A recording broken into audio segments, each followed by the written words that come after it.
السلام علیکم دوستو، آپ دیکھ رہے ہیں ہمارا چینل کٹ پیس اردو۔ تو آئیے چلتے ہیں آج کے کٹ پیس کی جانب۔ آج کے کٹ پیس کا عنوان ہے کیلیفورنیا کی آگ۔ شمالی کیلیفورنیا کی آگ جس نے بڑے پیمانے پر نقصان کے علاوہ 20 سے زائد لوگوں کی جان لے لی۔ کیلیفورنیا کی آگ بجھانے والے ادارے کا عملہ 15 مختلف مقامات پر لگنے والی آگ کو بجھانے کی کوشش کر رہا ہے۔ یہ آگ 9 کاؤنٹیز میں لگی ہے، جن میں ناپا، سونوما اور یوبا شامل ہے۔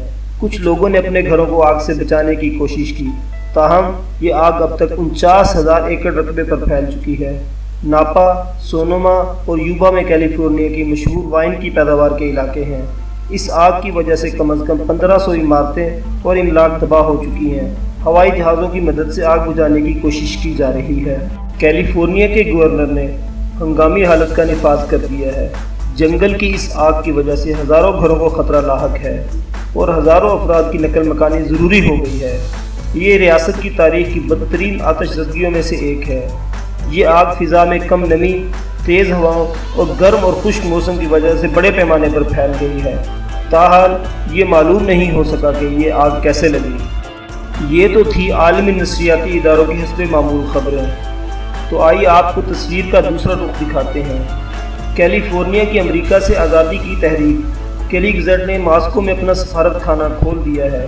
یہ بالکل اسی طرح کی تحریک ہے جس طرح برطانیہ نے اپنے آپ کو یورپی یونین سے الگ کرنے کے لیے بریگزٹ کے نام سے تحریک شروع کی اور کامیاب رہا۔ اسی بریگزٹ کی طرح امریکی یونین سے علیحدگی کے لیے کیلیفورنیا نے کیلیگ زیڈ کے نام سے تحریک کا آغاز کر دیا ہے۔ یاد رہے کہ کیلیفورنیا امریکہ کی امیر ترین ریاست سمجھی کی جاتی ہے۔ اسی بنیاد پر اسے سنہری ریاست کہا جاتا ہے، جس پر امریکی معیشت کا 70% انحصار ہے۔ اگر یہ امریکہ سے الگ ہو جائے تو باقی امریکہ میں کیا بچے گا؟ در حقیقت یہ امریکہ کی ٹوٹ پھوٹ کا آغاز ہے، جس کی ابتدا ڈونلڈ ٹرمپ کے صدارت حلف برداری سے پہلے کر دی گئی تھی۔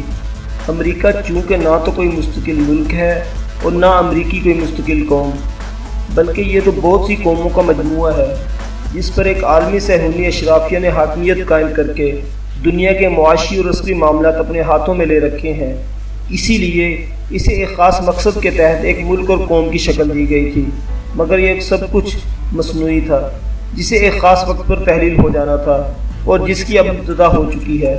سوویت یونین بھی یونین کی شکل میں ایک مصنوعی اتحاد تھا، جسے افغانستان میں لا کر تحلیل کیا گیا۔ اب روس جغرافیائی طور پر اپنی حقیقی تاریخی قومی سرحدوں کے اندر ہے، لیکن امریکہ کی اپنی کوئی قومی سرحدیں بھی نہیں ہے، کیونکہ یہاں کی حکمران اشرافیہ کا نسب دیکھ لیا جائے تو کسی کا دادا جرمنی سے، کسی کا پولینڈ سے، کسی کا آئرلینڈ سے، کسی کا برطانیہ سے، تو کسی کا اسپین یا اٹلی یا فرانس سے آیا تھا۔